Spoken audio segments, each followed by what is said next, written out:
جی بیٹا نماز کے واجبات. ہاں سب سے پہلا واجب یہ ہے کہ تکبیر تحریمہ میں لفظ اللہ اکبر کہنا یہ واجب ہے. تکبیر ہاں تکبیر تحریمہ میں لفظ اللہ اکبر کہنا یہ واجب ہے. اب واجب نمبر 2 سے لے کر 7 تک یہ ہے کہ الحمد پڑھنا یہ واجب ہے. الحمد پڑھنا واجب ہے. اس کی 7 آیتیں ہر آیت ایک مستقل واجب ہے. الحمد شریف کی ہر آیت ایک مستقل واجب ہے، یعنی 7 آیتیں ہیں 7 واجبات ہو جاتے ہیں. بات سمجھ نہیں آئی؟ ان میں سے کوئی اگر ایک لفظ بھی چھوڑا نا تو یہ ترک واجب ہوگا. ہر آیت مستقل ایک واجب ہے. سورۃ فاتحہ کی 7 آیتیں ہر آیت ایک مستقل واجب ہے. کتنے واجب ہو جائیں گے؟ 8. کتنے واجب ہو جائیں گے؟ 8. وہ 7 آیتیں ہیں نا سورۃ فاتحہ کی. ایک پہلی تکبیر تحریمہ کا اللہ اکبر کہنا وہ واجب تھا. 7 آیتیں یہ 7 واجبات مکمل ہو گئے. سمجھ آ گئی؟ کیونکہ الحمد شریف کی ہر آیت ایک مستقل واجب ہے. جی. اب واجب نمبر 9 یہ ہے کہ سورت کا ملانا. سورت کا ملانا یہ واجب ہے. یعنی چھوٹی ہے سورت یا ایسی آیت ہو کہ جو ایسی سورت ہو کہ جو تین آیتوں کے برابر ہو. چھوٹی 3 آیتیں جس طرح کہ ثم نظر، ثم عبس وبصر، ثم ادبر واستکبر. سمجھ آ گئی؟ ان آیتوں کے برابر ایک بڑی آیت ہو پھر بھی واجب مکمل. سورت کا ملانا یہ واجب ہے. واجب نمبر 9 واجبات مکمل ہو گئے. اب واجب نمبر 10 اور 11. نماز فرض میں پہلی 2 رکعتوں میں قرات واجب ہے. نماز فرض میں پہلی 2 رکعتوں میں قرآن واجب ہے. جی پہلی 2 رکعتوں میں قرات واجب ہے. واجب ہے. پہلی 2 رکعتوں میں قرات واجب ہے. واجب ہے.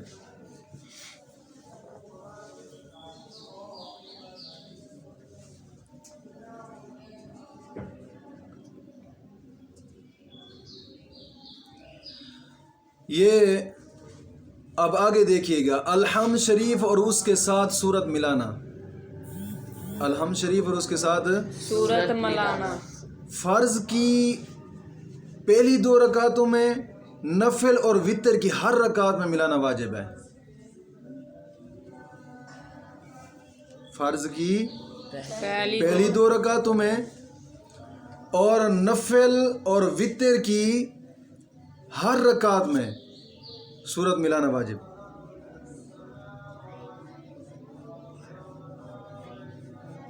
سمجھ آ گئی؟ اب آگے ہے کہ الحمد کا سورت سے پہلے ہونا یہ بھی واجب ہے. ایسا نہیں ہو سکتا کہ پہلے سورت پڑھ لی اور پھر بعد میں الحمد شریف پڑھا. یہ واجب کا تارک ہو جائے گا. پہلے الحمد شریف پڑھے گا پھر بعد میں سورت. بات سمجھ آ گئی؟ ہاں الحمد کا سورت سے پہلے ہونا یہ بھی واجب ہے. اور یہ ہے کہ جناب ہر رکعت میں سورت سے پہلے ایک ہی بار الحمد پڑھنا. ہر رکعت میں سورت سے پہلے ایک بار الحمد پڑھنا. سمجھ آ گئی کہ نہیں آئی؟ ہر رکعت میں سورت سے پہلے ایک ہی بار الحمد پڑھنا یہ واجب ہے. اور آگے یہ ہے کہ الحمد اور سورت کے درمیان کسی اجنبی کا فاصل نہ ہونا. اجنبی کا فاصل نہ ہونا. مثال کے طور پہ آمین کے علاوہ اور کوئی چیز نہیں. کسی نے آمین کی، آمین تو الحمد کے تابع ہے.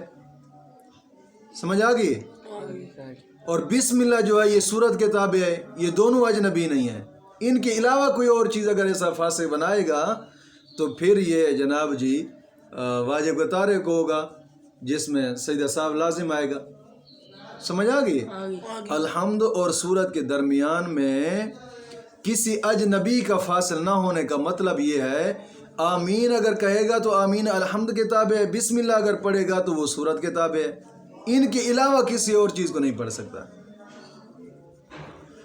آگے یہ ہے کہ قرات کے بعد متصلاً رکوع کرنا یہ بھی واجب ہے. قرات کے بعد متصلاً رکوع کرنا یعنی قرات کر لی، اب قرات کے بعد فٹ ہی رکوع کرے. ایسا نہ ہو کہ قرات کے بعد اب کھڑا رہے 5 منٹ سوچتا رہے پھر بعد میں رکوع میں جائے، واجب کا تارک ہوگا. قرات کے بعد متصلاً ہی رکوع کرنا، فٹ ہی رکوع کرنا یہ واجب ہے. اور آگے یہ ہے کہ ایک سجدہ کے بعد دوسرا سجدہ ہونا کہ دونوں کے درمیان کوئی رکن فاصل نہ ہو. ایک سجدہ کیا ہے، اب ایک سجدہ کرنے کے بعد کہیں ایسا نہ ہو کہ ایک سجدہ کر لیا تو اب کھڑا ہو جائے، بات سمجھ آ گئی، یا کوئی اور کام کر لے پھر بعد میں دوسرا سجدہ کرنا. کوئی کسی قسم کا کوئی اور رکن ان کے درمیان میں نہیں آنا چاہیے دو سجدوں کے درمیان. اور آگے یہ ہے کہ تعدیل ارکان یعنی رکوع، سجود، قوما، جلسہ میں کم از کم ایک بار سبحان اللہ کہنے کی مقدار ٹھہرنا ضروری ہے. کم از کم ایک بار سبحان اللہ کہنے کی مقدار ٹھہرنا ضروری ہے. تعدیل ارکان یہ ہوتا ہے. اور آگے ہے کہ قوما یعنی رکوع سے سیدھا کھڑا ہونا، رکوع سے سیدھا کھڑا ہونا یہ بھی واجب ہے. کہیں ایسا نہ ہو کہ رکوع میں گیا اور رکوع سے اٹھتے وقت پورا سیدھا نہیں کھڑا ہوا، فٹ سجدے میں گرا ہے. کئی بار ایسا ہوتا ہے کہ رکوع کیا ہے اور سیدھا کھڑا بھی نہیں ہوا، پہلے سجدے میں چلا گیا. اس نے واجب کا تارک کیا ہے، واجب کو چھوڑا اس نے. رکوع سے سیدھا کھڑا ہونا یہ واجب ہے. رکوع سے سیدھا کھڑا ہونا واجب ہے جی. اور آگے واجب 21واں واجب یہ ہے کہ جلسہ یعنی دونوں سجدوں کے درمیان سیدھا بیٹھنا یہ بھی واجب ہے. ایسا نہیں ہے ایک سجدہ کیا اور پھر سیدھا بیٹھا نہیں ہے، ٹھا لگا دوسرے سجدے میں، ایسا نہیں ہو سکتا. ایک سجدہ کیا پھر اطمینان سے بیٹھے پھر دوسرے سجدے میں جائے، یعنی دو سجدوں کے درمیان سیدھا بیٹھنا یہ واجب ہے. اور آگے یہ ہے کہ قعدہ اولا اگرچہ نفل نماز کا ہو یہ واجب ہے. اگرچہ نفل نماز ہو قعدہ اولا واجب ہے. فرض اور وتر اور سنت موقدہ ان میں قعدہ اولا میں تشہد پر آگے کچھ نہ پڑھنا یہ واجب ہے. تشہد سے اشہد ان محمدن عبدہ و رسولہ سے آگے کچھ نہ پڑھنا یہ واجب ہے. فرض، وتر اور سنت موقدہ میں تشہد سے آگے کچھ نہ پڑھنا یہ واجب ہے. مسئلہ سمجھ آیا کہ نہیں آیا؟ اب یہ ہے کہ واجب نمبر 24 اور 25 یعنی دونوں قعدوں میں پورا تشہد پڑھنا. دونوں قعدوں میں پورا تشہد پڑھنا. جتنے قعدے کرنے پڑے سب میں پورا تشہد پڑھنا واجب ہے. اشہد ان محمدن عبدہ و رسولہ تک اسے تشہد کہا جاتا ہے. یہ پورا پڑھنا واجب ہے. پورا پڑھنا واجب ہے. ایک لفظ بھی اگر چھوڑے گا تو ترک واجب ہوگا. تشہد کا اگر ایک ہی لفظ چھوڑا تو ترک واجب ہوگا. اور آگے 26 اور 27 اکٹھا آ رہا ہے کہ لفظ السلام 2 بار کہنا. لفظ السلام 2 بار کہنا یہ واجب ہے. لیکن علیکم جو آگے لفظ ہے نا یہ واجب نہیں ہے. لفظ السلام ہی واجب ہے 2 بار. سمجھ آ گیا؟ اور پھر وتر میں دعائے قنوت پڑھنا یہ بھی واجب ہے.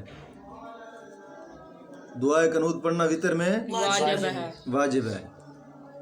اس لیے تو کہا جاتا ہے نا، علماء کرام نے مسئلہ لکھا ہے کہ اگر کسی کو وتر کی دعائے قنوت بھول گئی، اب رکوع میں گیا، رکوع میں یاد آئی ہے تو دوبارہ لوٹ آئے، دعائے قنوت پڑھے اور پھر جناب جی رکوع کر کے سجدے کر کے تحیات میں بیٹھے، سجدہ سہو کر نماز ہو جائے گی. اگر بھول گئی ہے تو آخر میں سجدہ سہو کرے گا، پھر وتر مکمل ہوں گے. اگر سجدہ سہو نہیں کیے تو وتر نہیں ہوں گے، واجب الیاد ہیں. سمجھ آ گئی کہ نہیں آئی؟ آگے. اب یہ ہے کہ تکبیر قنوت، تکبیر قنوت کسے کہتے ہیں؟ اللہ اکبر. سمجھ آ گئی کہ نہیں آئی؟ تکبیر قنوت، دعا قنوت کے لیے جو تکبیر ہوتی ہے وہ کیوں نہیں واجب ہے. اور عیدین کی 6 تکبیریں یہ بھی واجب ہیں. عیدین کی 6 تکبیریں بھی واجب ہیں. اور عیدین میں دوسری رکعت کی تکبیر رکوع یہ بھی واجب ہے. دوسری رکعت کی تکبیر رکوع بھی واجب ہے. واجب ہے. اور اس تکبیر کے لیے لفظ اللہ اکبر ہونا یہ بھی واجب ہے. بات نہیں سمجھے بیٹا؟ آگے اس طرح.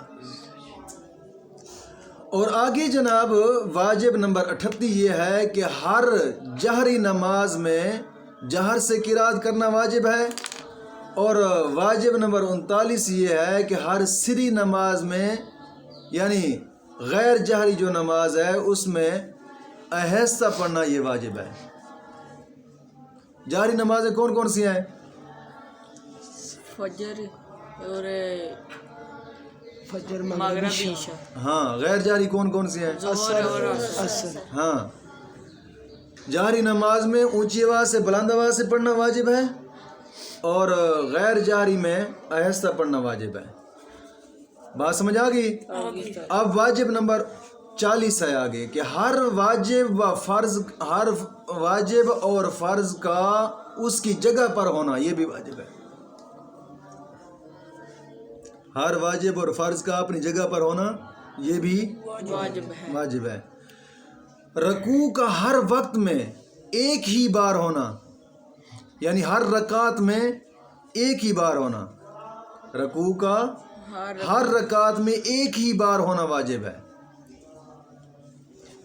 اور سجود کا 2 ہی بار ہونا یہ واجب ہے. بات نہیں سمجھے بیٹا؟ آگے اس طرح. جی. سجود کا 2 ہی بار ہونا واجب ہے. اور دوسری سے پہلے قاعدہ نہ کرنا. کیا مطلب کہ دوسری رکعت سے پہلے قاعدہ نہ کرنا واجب ہے. ایک رکعت پڑھ لی، ایک رکعت کے بعد قاعدہ نہ کرنا یعنی 2 رکعتیں کرے گا تو پھر قاعدہ کر سکتا ہے، بیٹھ سکتا ہے. سمجھ آ گئی کہ نہیں آئی بیٹا؟ ہاں. دوسری رکعت سے پہلے قاعدہ نہ کرنا واجب ہے. اور 4 رکعت والی اگر نماز ہے تو تیسری رکعت کے بعد قاعدہ نہ کرنا واجب ہے. تیسری رکعت کے بعد قاعدہ نہ کرنا. ہاں. اور واجب نمبر 45 یہ ہے کہ آیات سجدہ پڑھی ہو تو سجدہ تلاوت کرنا واجب ہے. بات سمجھ آ گئی بیٹا؟